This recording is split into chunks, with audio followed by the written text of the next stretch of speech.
네, 생활 속에서 유용하게 쓰이고 있는 방사선에 대해 알아보는 시간입니다.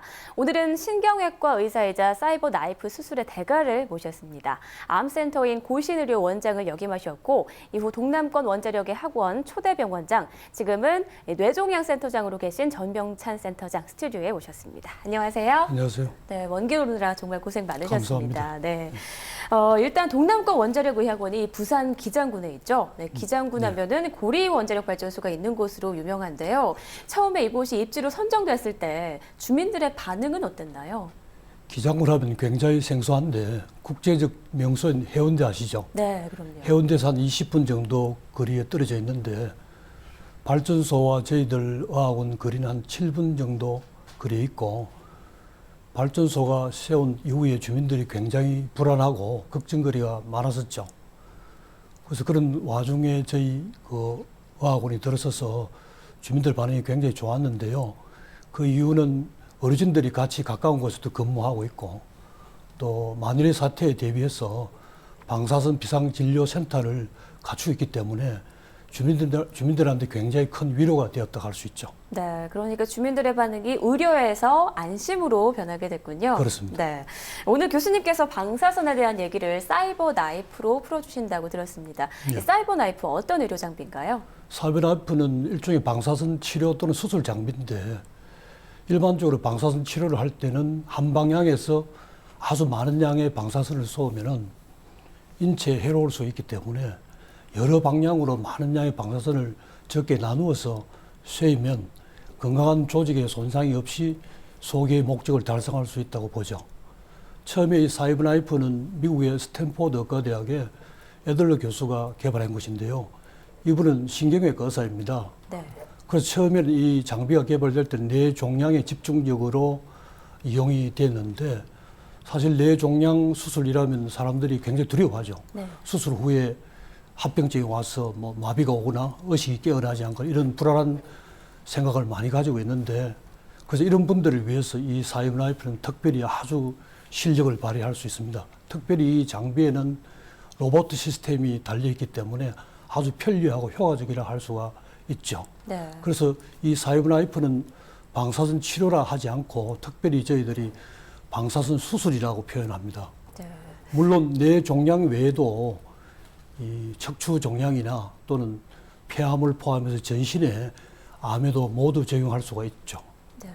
네, 사이버 나이프의 이점 그리고 뭐 효과에 대해서 말씀을 해주셨는데, 결국은 방사선을 이용하는 거지 않습니까? 그렇다면 다른 세포에 혹시 피해가 있거나 다른 일반 방사선과 같이 후유증은 혹시 없을까요? 물론 부작용이 없는 장비는 없는데, 네. 그래서 아까도 말씀드린 대로 다른 장비에 비해서 이제 많은 양의 방사선을 분산해서 쏘이기 때문에 부작용을 최소화할 수 있고, 특별히 이 사이버 나이프에는 우리가 일반적으로 환자가 치료받을 때 움직이면 오차가 생기죠. 오차가 생기면 이 방사선이 원하지 않는 곳에 쏘이기 때문에 부작용을 초래할 수가 있는데, 이 사이버 나이프는 특별한 로봇 시스템이 있기 때문에 숨 쉴 때 또 추적하는 시스템이 달려 있어서 아주 정확하게 쏘이고, 따라서 오차도 적고 부작용도 적게 할 수 있는 그러한 장점을 갖추고 있습니다. 네, 다른 방사선에 비해서 오차와 부작용이 적다라고 말씀을 해주셨는데, 그럼 이제 동남권 원자력의학원에 대해서 얘기를 좀 더 나눠보겠습니다. 이 입지상 주변 주민들의 건강에 대해서 조금 더 신경이 쓰이실 것 같은데요. 이를 위해서 어떤 특별한 프로그램 같은 게 마련되어 있을까요? 저희들이 2010년 이후에 기장 군민들을 위해서 검진을 쭉 해왔었고, 물론 암 예방 검진뿐만이 아니고 또 시민들을 대상으로 건강검진도 하고, 또 학생들을 대상으로 교육도 하고, 또 일반적인 암질환 외에도 뇌졸중이나 뇌출혈 같은 환자들도 진단도 하고 치료도 하고 있습니다. 그 외에 또 우리가 최근에는 연세가 많은 분들은 실제 암 진단을 위해서 내시경이나 대장 내시경 이런 것들을 아주 싫어합니다. 그렇기 네. 때문에 이런 분들을 위해서는 내시경 검사를 하는 대신에 뇌 MRI 검사를 해서 뇌졸중이나 치매, 뇌종양 이런 진단을 위해서 도와드리고 있습니다. 네, 여러 진단과 검사를 실시하고 계신데, 그렇다면 이 주민 건강검진에서 암 발병률에 혹시 어떤 특이사항이 발견되지는 않았나요? 예, 불안하고 걱정한 거는 굉장히 당연한데요. 네. 그래서 저희들이 꾸준하게 홍보하고 교육도 하고 있고, 지난번에 방사선을 이해하는 의사들이 모임에서 울진에 다녀왔고요. 그 결과 주민들의 반응이 굉장히 좋았습니다. 지난 한 3년간 저희들이 검진을 해보니까 약 85명 정도가 암 환자로 발견이 됐는데, 그중에서 위암이 한 32명, 갑상선이 한 29명 발견됐는데 왜 이렇게 높은가 해서 연구를 해봤더니만 실제는 연세가 전부 많아요. 60, 70, 80대 이후이기 때문에 네. 그런 이유 하나 있고, 또 실제적으로 이런 분들이 평생 암 진단을 한 번도 해본 적이 없기 때문에 그래서 높아진 거지, 이걸 단순히 인근 지역이라서 암 환자가 높다라고 단정 짓기는 좀 무리가 있다고 봐집니다. 네, 그렇군요. 그럼 평소에 센터장님께서 병원에서 진료를 하시거나 또는 원전 인근 주민들을 만나셨을 때 혹시 방사선에 대해서 이 부분은 좀 잘못 알고 있다, 오해하고 있다 이렇게 생각된 부분이 혹시 있었나요? 굉장히 그런 사실들이 많아서 저희들이 그냥 당황스러울 정도입니다. 왜냐하면 네. 예를 들어서 MRI를 찍으러 왔는데 이게 CT처럼 혹시 방사선 피해가 없을까 이렇게 묻는 분들이 많아요. 근데 MRI는 실제 CT와 달리 좌석을 이용하는 것이기 때문에 방사선 피해가 전혀 없죠.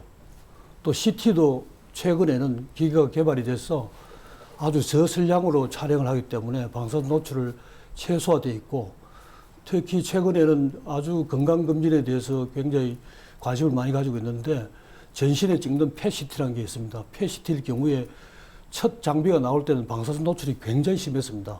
근데 지금은 기기가 개발이 돼서 전신에 CT를 찍더라도 방사선의 양이 굉장히 적게 노출이 돼서 굉장히 안전하다고 할 수 있죠. 네. 시민들께서 과도하게 오해를 하고 계신다, 걱정을 하고 계신다 이렇게 보면 되겠군요. 예, 문제는 이제 환자들이 의사의 처방을 받아 찍는 경우는 괜찮은데 건강염려증으로 펫CT를 또 찍고 또 저명을 또 찍고 할 때 이럴 때 이제 문제가 될 수 있죠. 네. 그래서 이제 또 특별히 심각한 거는 어떤 분들은 방사선 치료를 받는 가족들도 위험하다라고 이렇게 얘기를 하는데, 그런 경우는 대개 이제 갑상선 암 치료할 때 요오드 치료를 하는 게 있거든요. 네. 그런 경우에는 처음에 치료할 때 한 며칠을 격리하면은 일정한 시간이 지나면 다 빠져나가기 때문에 전혀 해가 없습니다. 그런데도 불구하고 그걸 오해를 해서 가족들한테 없는다 이렇게 하고, 또 어떤 경우에는 이 접촉만 하거나 만나기만 해도 대화를 나눠도 방사선이 없는다라고 곡해를 하는 분들이 있는데, 그런 경우는 전혀 사실이 아니라는 걸 좀 알아줬으면 좋겠고요. 그다음에 특히 이제 저희들 발전소가 바닷가에 있기 때문에 생선회를 많이 먹는데, 최근에 일본 사태 때문에 네. 걱정을 많이 해요. 세슘인데 사실은 세슘은 일단 생선을 먹더라도 일정한 시간이 되면 다 빠져나가기 때문에 전혀 인체에 없다는 걸 꼭 알아줬으면 좋겠습니다. 네, 그렇군요. 저도 오늘 많이 배웠습니다. 사실 방사선이라는 게 잘만 사용하면 인간의 생명을 구하는데 아주 이로운 것이 아니겠습니까? 네. 그렇다면 우리 센터장님께서 방사선 어떻게 정의하실 수 있을까요? 이 방사선이라는 말은 결국 핵이나 또 원자력과 똑같은 말입니다. 과거에 저희들 일본에서 히로시마 원자 폭탄 투하, 그다음 체르빌 원전 사고, 또 해일로 인해서 후쿠시마 원전 사고가 일어났지 않습니까? 그 사람들이 굉장히 사실은 두려워하고 있는데, 실제는 이제 우리가 따져보면 교통사고로 사망하는 경우가 10,000명당 1.4명 정도 되는 데 비하면은 방사선으로 인한 암 발생비는 그렇게 높지 않다고 볼 수가 있겠죠. 네. 또 실제 우리가 편리해서 자동차를 타고 건강을 위해서 자전거를 타는데 교통사고를 걱정해서 안 타지는 않지 않습니까? 그와 마찬가지로 방사선을 너무 과신해서도 안 되겠지만 절대 쏘이면 안 된다고 막연하게 불안해하는 것은 옳지 않다고 보죠. 실제 우리가 보면은 산이나 들이나 강이나 심지어는 비행기 탈 때도 방사선이 노출되거든요. 그래서 방사선은 결국은 에너지다.